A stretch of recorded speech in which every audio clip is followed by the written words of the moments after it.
दोस्तों कहानी की शुरुआत में हमें 25वीं सदी दिखाई जाती है, जहाँ पर सारे ग्लेशियर्स पिघल चुके हैं और अब पूरी धरती पर हर जगह सिर्फ पानी ही पानी है। समुद्र का लेवल 25,000 फीट ऊपर आ चुका है और अब जितने भी लोग बचे हुए हैं वो समुद्र के ऊपर तैरती हुई बस्तियों में रहते हैं।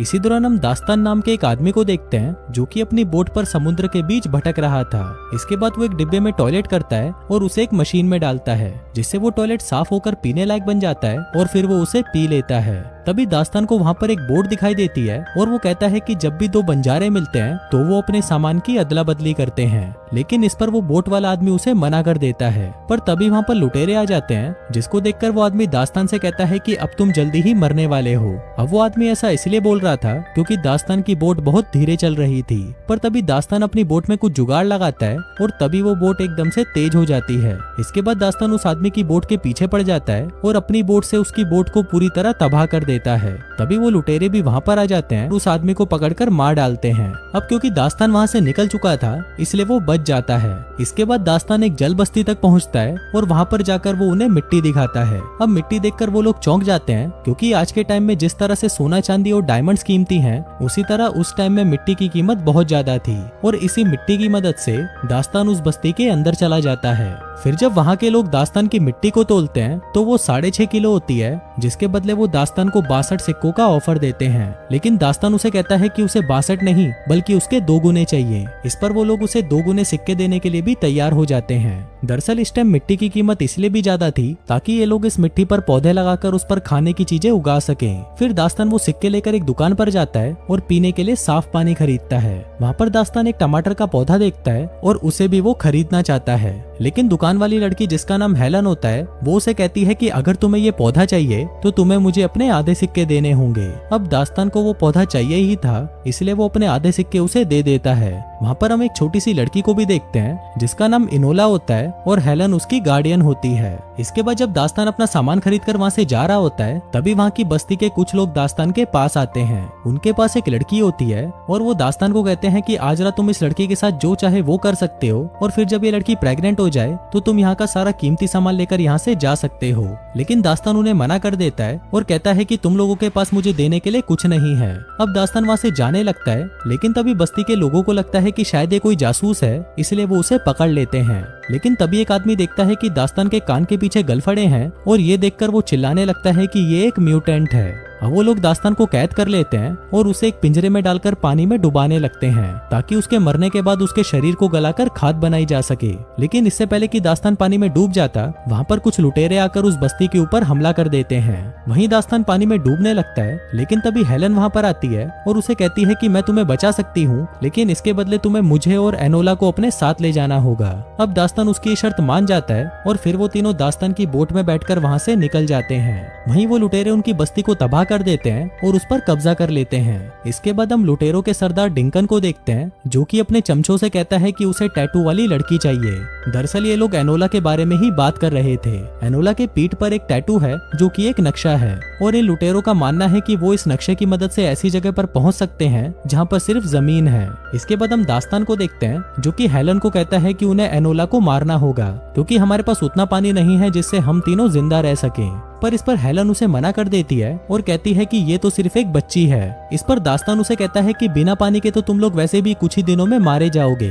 लेकिन हेलन फिर भी एनोला को बचाना चाहती थी, इसलिए वो उसे नीचे बेसमेंट में जाने को कहती है, जिसके बाद वो दास्तान के सामने अपने कपड़े उतार देती है और उसे किसी तरह से मना लेती है।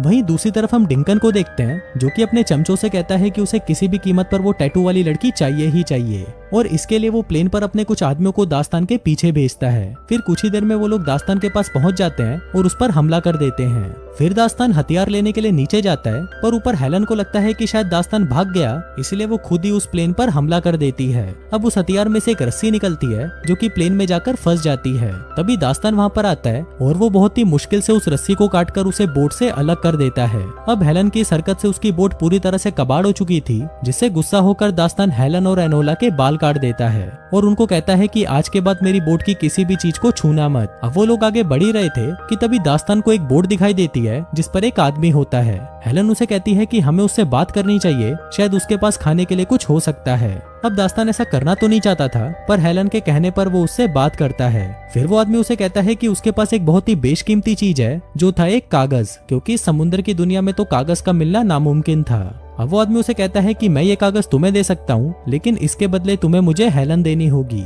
इधर दास्तान उसकी बात मान जाता है और कहता है कि आधे घंटे के लिए हेलन तुम्हारी हुई, तुम जो चाहे इसके साथ कर सकते हो। इसके बाद वो आदमी हेलन को लेकर नीचे चला जाता है और उसके साथ इंटीमेट होने की कोशिश करने लगता है। लेकिन तभी वहाँ पर दास्तान आ जाता है और उस आदमी को कहता है कि हमारा सौदा कैंसिल हुआ, अब तुम यहाँ से जा सकते हो। लेकिन तभी वो आदमी चाकू निकाल लेता है और दास्तान पर हमला करने की कोशिश करता है, लेकिन उसकी ये कोशिश नाकामयाब रहती है क्योंकि दास्तान उसे ही मार डालता है। अब दास्तान को पता था कि हेलन और एनोला भूखी है, इसलिए वो पानी में कूदता है और एक बहुत ही बड़ी मछली का शिकार करता है, जिससे ये सभी पेट भरकर खाना खा पाते हैं। अब कई दिनों तक साथ रहने के बाद दास्तान हेलन की तरफ अट्रैक्ट होने लगता है और उसकी एनोला के साथ भी दोस्ती हो जाती है और इसके साथ ही वो उसे पानी में तैरना भी सिखाता है। अब ऐसे ही कुछ दिन बीत जाते हैं और एक दिन दास्तान देखता है कि डिंकन और उसके गुंडे उसे ढूंढ रहे हैं। अब दास्तान को शक होने लगता है कि ये लुटेरे बार बार उनका ही पीछा क्यों कर रहे हैं, जबकि उनकी तो उसके साथ कोई दुश्मनी भी नहीं है। तभी हेलन उसे बताती है कि एनोला की पीठ पर जो टैटू है वो एक नक्शा है, जिसकी मदद से ये लोग जमीन पर पहुंच सकते हैं। अभी सुनकर दास्तान उसे कहता है कि ये सब फालतू की बातें हैं और ऐसी कोई भी जगह नहीं है, पर हेलन उसे कहती है कि ऐसी जगह है। जब एनोला हमें मिली थी तो उसकी टोकरी में भी मिट्टी थी और वो मिट्टी तुम्हारी मिट्टी से ज्यादा अच्छी किस्म की थी। अभी सुनने के बाद दास्तान हेलन को एक बॉक्स में बंद करता है और उसे समुद्र के तल पर ले जाता है, जहाँ पर वो उसे बड़ी बड़ी बिल्डिंग्स दिखाता है जो कि पानी में डूबकर बिल्कुल वीरान हो चुकी थी, ताकि उसके मन में जमीन को लेकर जो झूठी उम्मीद है वो सभी खत्म हो जाए। इसके बाद जब वो दोनों वापस ऊपर आते हैं तो वो देखते हैं कि लुटेरों ने उनकी बोट पर कब्जा कर लिया है। इसके बाद डिंकन दास्तान से पूछता है कि इनोला कहाँ पर है, क्योंकि इनोला इन लुटेरों को देखकर पहले ही छुप चुकी थी। अब हेलन इनोला को देख लेती है पर वो चुप रहती है। इसके बाद डिंकन उन्हें कहता है कि अगर तुम लोग मुझे नहीं बताओगे तो मैं तुम दोनों को मार डालूंगा। अब इससे पहले कि वो उसे मारता, इनोला बाहर आ जाती है और वो लोग उसे उठाकर अपने साथ ले जाते हैं। अब इनोला के जाते ही लुटेरे हेलन और दास्तान पर भी हमला कर देते हैं, पर तभी दास्तान हेलन को लेकर पानी में कूद जाता है और वो दोनों काफी देर तक पानी के नीचे रहते हैं। फिर जब ये लोग वापस ऊपर आते हैं तो वो देखते हैं कि लुटेरों ने इनकी नाव को पूरी तरह तबाह कर दिया है। अब क्योंकि दास्तान ने उसकी जान बचाई थी, इसलिए हेलन भी अब दास्तान से प्यार करने लगी थी और फिर वो दोनों उसी बोट पर ही एक दूसरे के साथ इंटीमेट हो जाते हैं। इसके बाद ये लोग यहाँ से निकलने की कोशिश करते हैं, पर ये लोग ऐसा नहीं कर पाते। फिर थोड़ी देर बाद वहाँ पर एक आदमी आता है जिसके पास एक उड़ने वाला बैलून था और ये आदमी हेलन की ही बस्ती का था। फिर वो उन दोनों को बचा लेता है, जिसके बाद ये लोग इनोला को बचाने के लिए उन लुटेरों के पीछे जाने लगते हैं। अब दास्तान डिसाइड करता है कि वो इनोला को वापस लेकर ही आएगा और फिर वो लुटेरों के बड़े वाले जहाज पर पहुंच जाता है और उनके सामने खड़ा होकर कहता है कि मुझे वो बच्ची वापस चाहिए।